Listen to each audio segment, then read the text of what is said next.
Bonsoir à tous. Dans l'actualité ce soir, renforcement du combat contre les mutilations génitales féminines au Bénin. Chefs traditionnels, vice-reines de la Liborie et du Borgou s'engagent dans cette lutte. Ils ont échangé sur leur nouvelle stratégie de combat. Et puis la sécurité des matières radioactives au centre d'une formation. Les experts de l'Agence internationale de l'énergie atomique réunis à Cotonou ont amélioré leurs connaissances sur cette question de grande importance. Deux hautes juridictions africaines échangent leurs expériences en matière juridictionnelle et judiciaire. Une convention de partenariat a été signée entre la Cour suprême du Bénin et la Cour de cassation du Burkina Faso.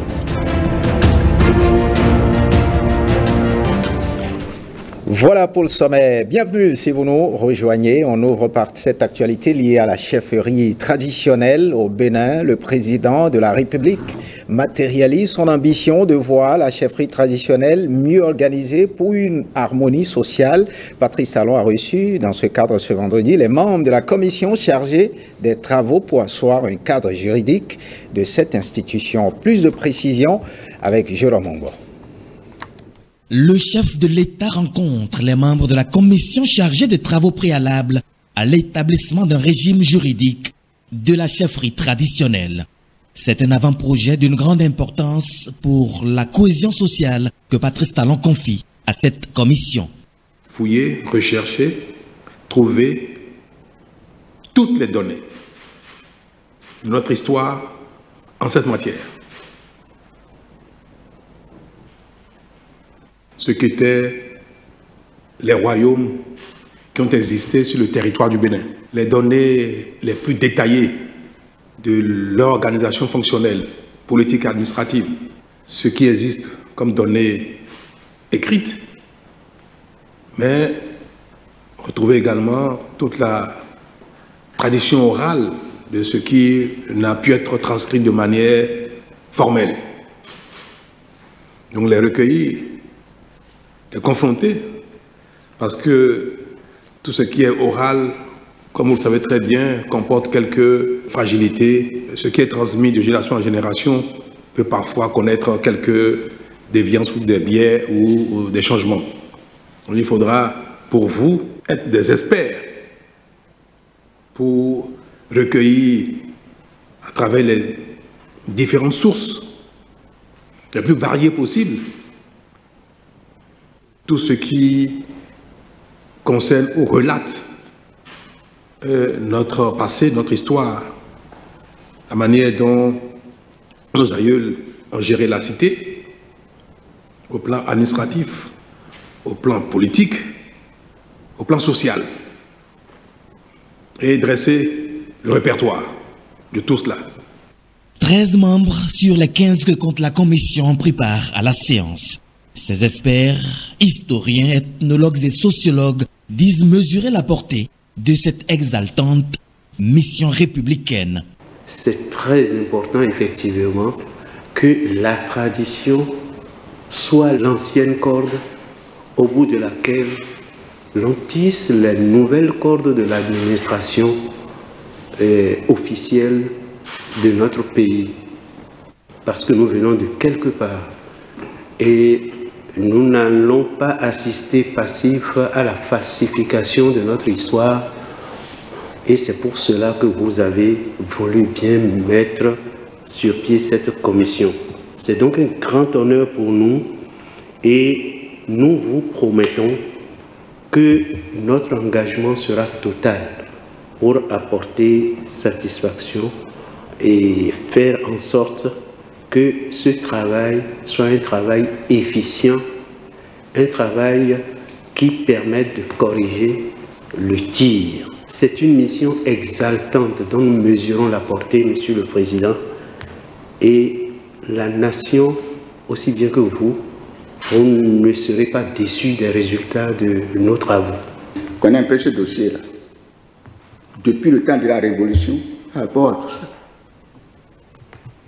Et parce que le courage, la volonté politique a manqué,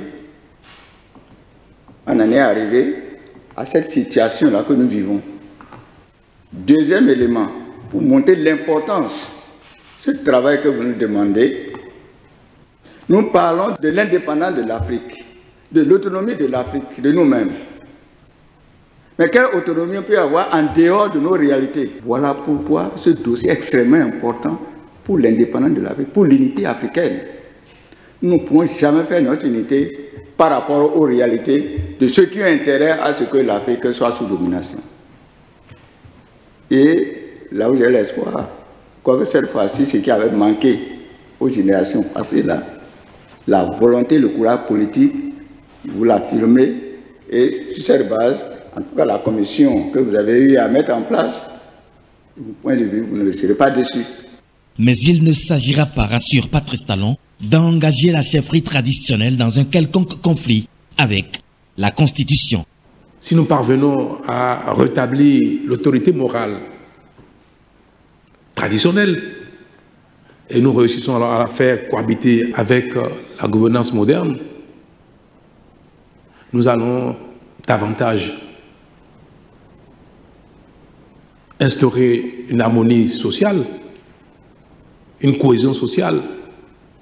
Nous allons mieux gouverner la cité, nous allons nous-mêmes mieux vivre.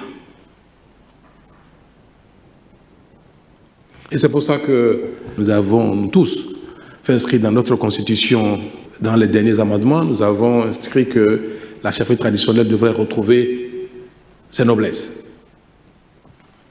Maintenant, il nous revient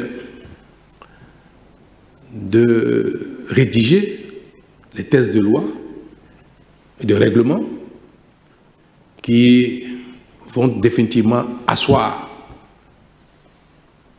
l'organisation, les prérogatives et le mode de fonctionnement de cette chefferie traditionnelle de manière compatible avec la Constitution, les lois qui nous régissent. Le chef de l'État a par ailleurs souhaité que l'aspect genre soit pris en compte dans la configuration de cette commission. Et sur cette même actualité, la réforme de la chefferie traditionnelle doit obéir désormais à certaines orientations. Le chef de l'État a attiré l'attention des membres de la commission sur cet aspect. On l'écoute.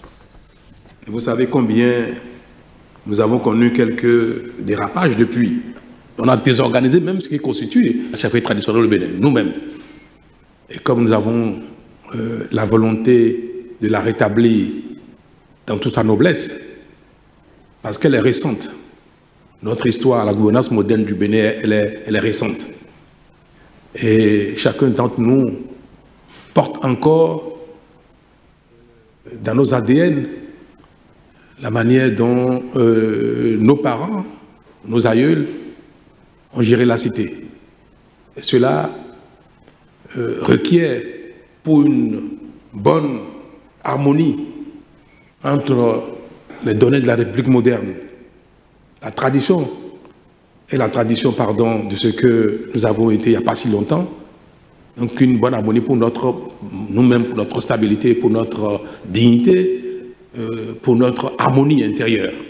Si nous parvenons à rétablir ces choses-là et que nous les réveillons, nous les remettons au goût du jour, telles qu'elles ont été, en essayant de les adapter à nos réalités modernes, de manière conforme à notre Constitution, à nos lois, parce qu'il ne s'agit pas de rétablir la chefferie traditionnelle en compétition, en conflit avec l'ordre moderne. Notre Constitution est intangible, c'est notre choix unanime. Nos lois qui organisent la vie politique, qui organisent l'administration, relèvent de notre choix, de notre façon d'exister aujourd'hui, de conduire la cité. Et il n'est pas question de les remettre en cause. Mais associés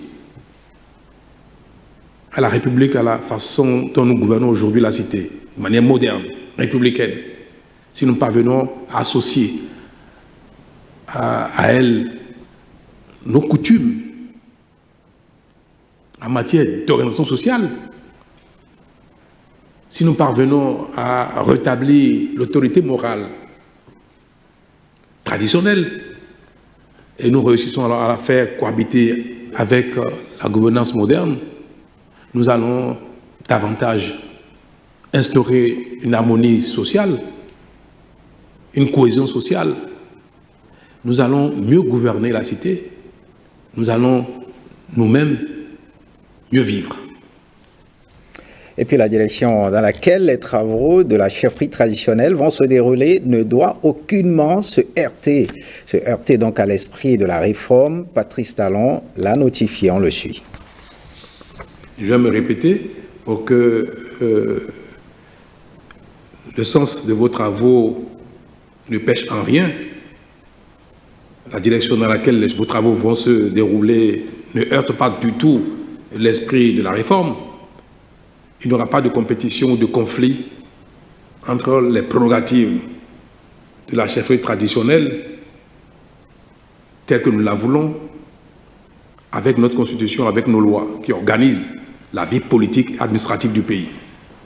Certes, il sera peut-être nécessaire de partager avec la chefferie traditionnelle certaines prérogatives en matière de cohésion sociale, mais en matière administrative pure, il n'y aura pas de partage de rôle.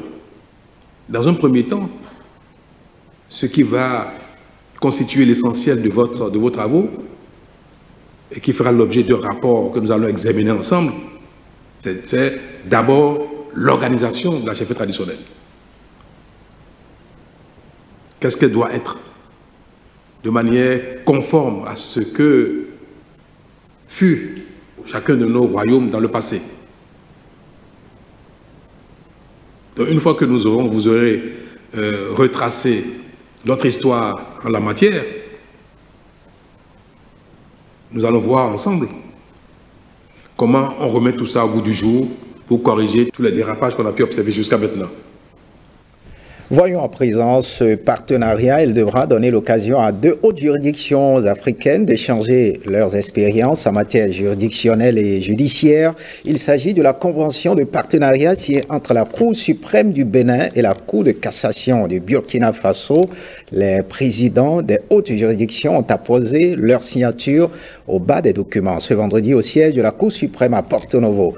Firmin Bassao et Brice Rumbo nous en disent plus.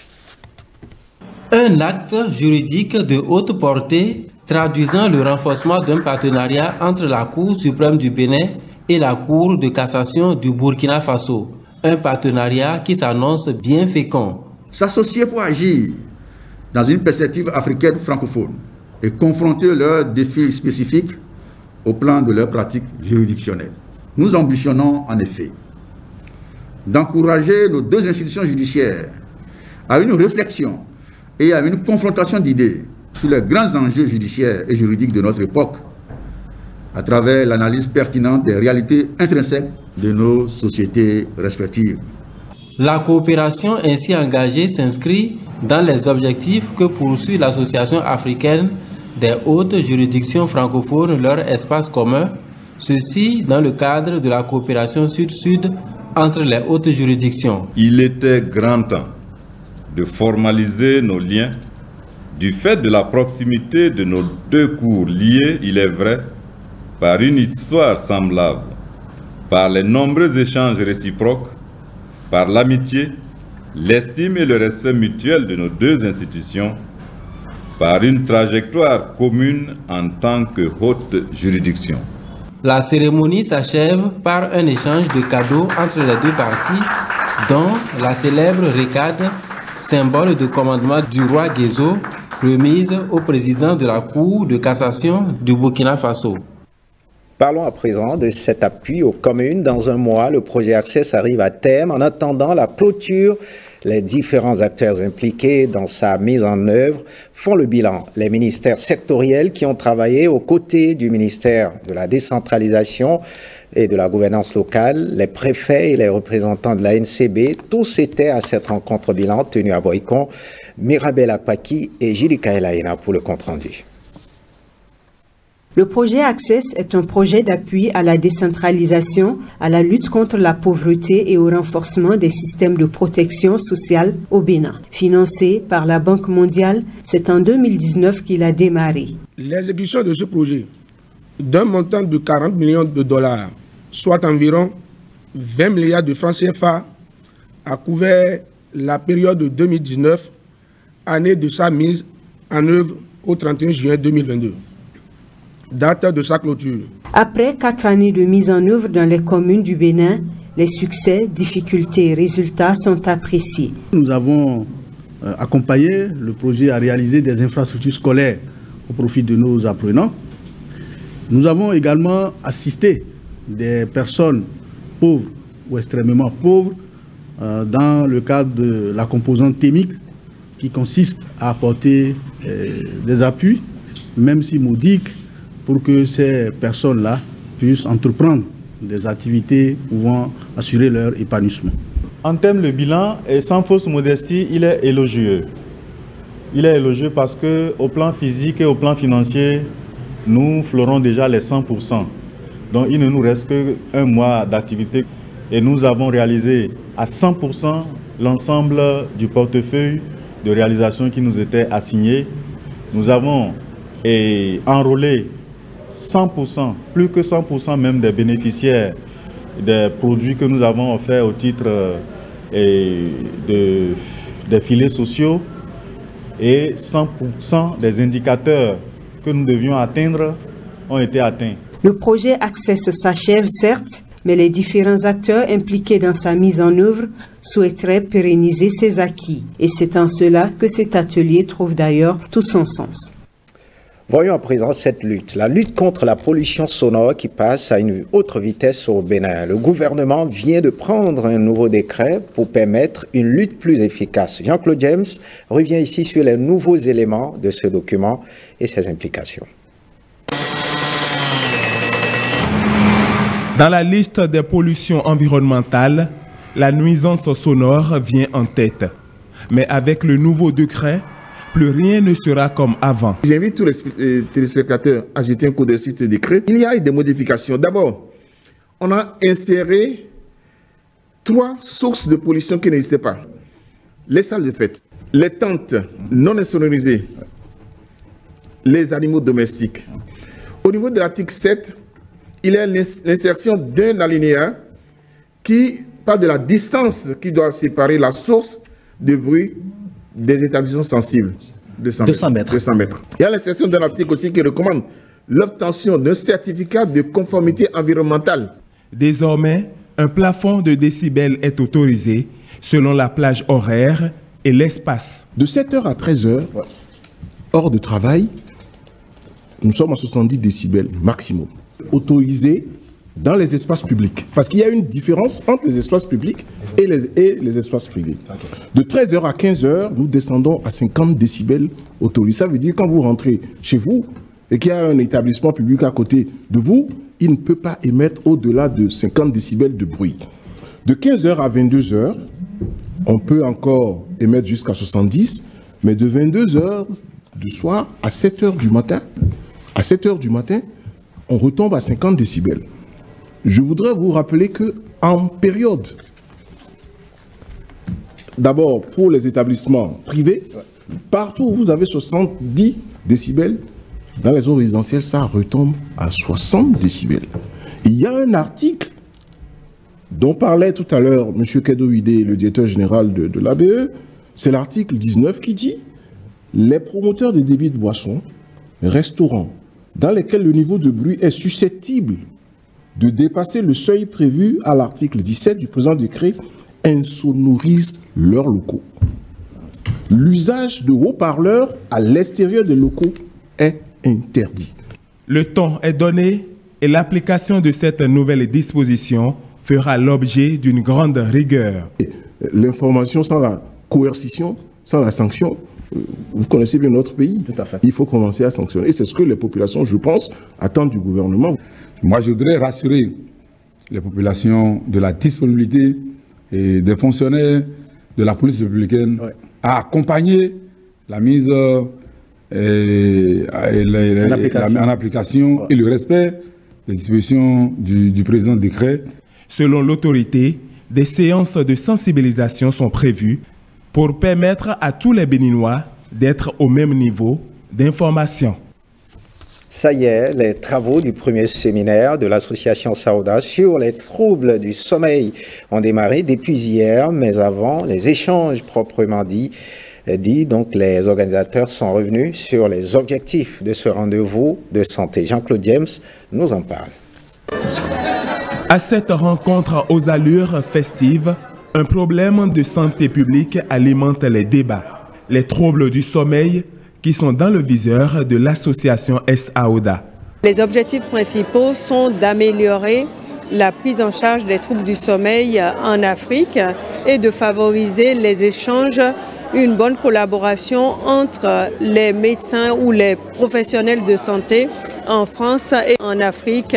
Durant 4 jours, ces franco-béninois spécialisés dans différents domaines vont revisiter ensemble le chapitre de la prise en charge des pathologies du sommeil. Vraiment, c'est une discipline qui par excellence fédère parce que les troubles du sommeil, à part le côté central, il y a des troubles obstructifs du sommeil sur lesquels on travaille ensemble parce qu'il y a des conséquences cardiaques, des conséquences pulmonaires, des conséquences de croissance pour les enfants. Et c'est comme un cercle qui s'auto-entretient et nous on intervient sur plusieurs.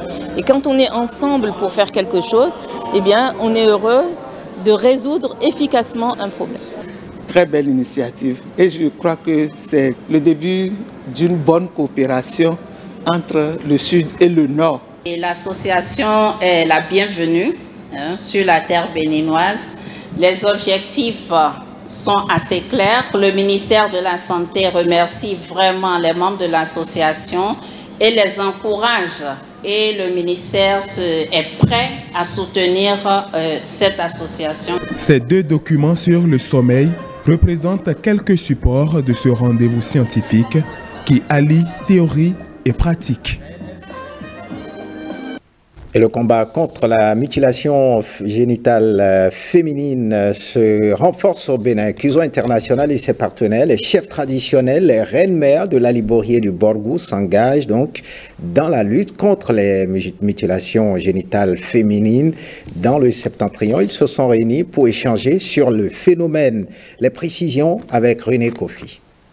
Stop aux mutilations génitales féminines dans le Septentrion du Bénin, c'est l'objectif de ces acteurs conviés à ces échanges. Les mutilations génitales féminines ont des conséquences lourdes. CUSO International a mis en place, avec le soutien du gouvernement du Canada, une stratégie visant un changement de perception et de comportement axé sur les agents vecteurs de changement, dont les rois, les chefs traditionnels et les reines-mères des départements de la Liborie et du Borgou.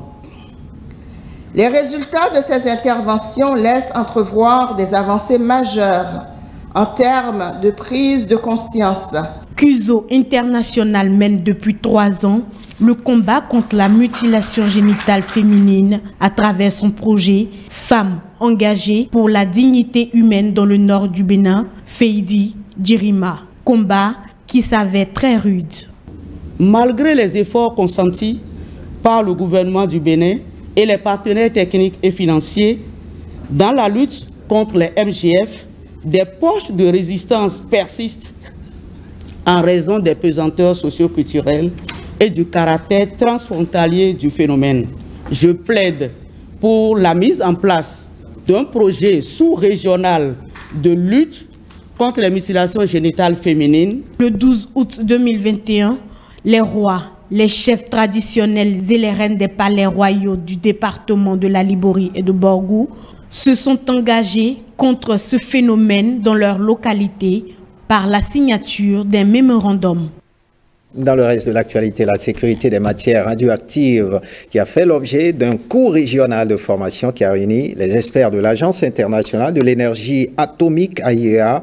Pendant 5 jours, ils ont amélioré leurs connaissances sur ce sujet de grande importance. Gilles Dansou et Simon Villon nous en disent plus. Sécurité des matières radioactives et des installations associées, les experts venus de plusieurs pays de l'Afrique ont réfléchi sur la problématique. Il s'agit essentiellement des hauts fonctionnaires de l'Agence internationale de l'énergie atomique. Au-delà de tout, ce que les uns et les autres ont pu vivre tout au long de cette formation, et spécifiquement la compréhension des participants au moindre détail des modules dispensés, nous restons persuadés et nous en sommes certains que ce cours régional, globalement, vous a été bénéfique. L'engagement et l'ardeur des participants d'acquérir les connaissances liées au sujet traité, l'excellente performance des experts et leur utilisation d'un langage très proche de la situation régionale ont été, entre autres, des facteurs clés de ce succès. Il ne fait l'ombre d'aucun doute que les matières radioactives sont des produits très sensibles et leur sécurité revêt une importance capitale dans le cadre de leur utilisation pacifique. Je vous exhorte par conséquent à mettre en pratique, une fois de retour dans vos pays respectifs, les riches enseignements que vous avez reçus. Au bout de 5 jours, les experts repartent avec de nouvelles notions et reçoivent leur attestation de participation. Et on parle de cette soutenance de thèse. Un nouveau docteur en sciences de l'économie, Aimé Dadéon, vient de soutenir sa thèse de doctorat sur les effets macroéconomiques et des technologies numériques de l'espace UEMOA. Un travail qui lui a valu la mention très honorable avec félicitations du jury, Christelle Tongodo et Daniel Ada.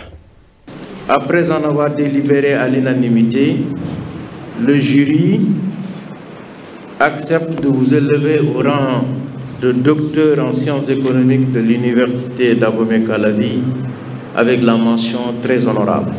Aimé Kokou Dadéon fait ainsi son entrée dans le cercle des docteurs en sciences de l'économie de l'université d'Abomey-Calavi. C'est un sentiment de joie, je suis très ému parce que ce n'est pas facile. Ça fait près de 4 ans de recherche, près de 4 ans de travail acharné, près de 4 ans de plusieurs nuits blanches. Et surtout que nous n'avons pas bénéficié d'un financement en bonne et due forme. C'est de la grande souffrance et aujourd'hui c'est comme une libération pour nous. La thèse, brillamment défendue par le nouveau docteur devant ce jury international, porte sur les effets macroéconomiques des technologies numériques de l'espace UEMOA. Nous entendons dans les discours politiques, nous entendons ça et là que les technologies numériques sont bénéfiques pour les économies de l'UEMOA, pour les économies de chacun des pays.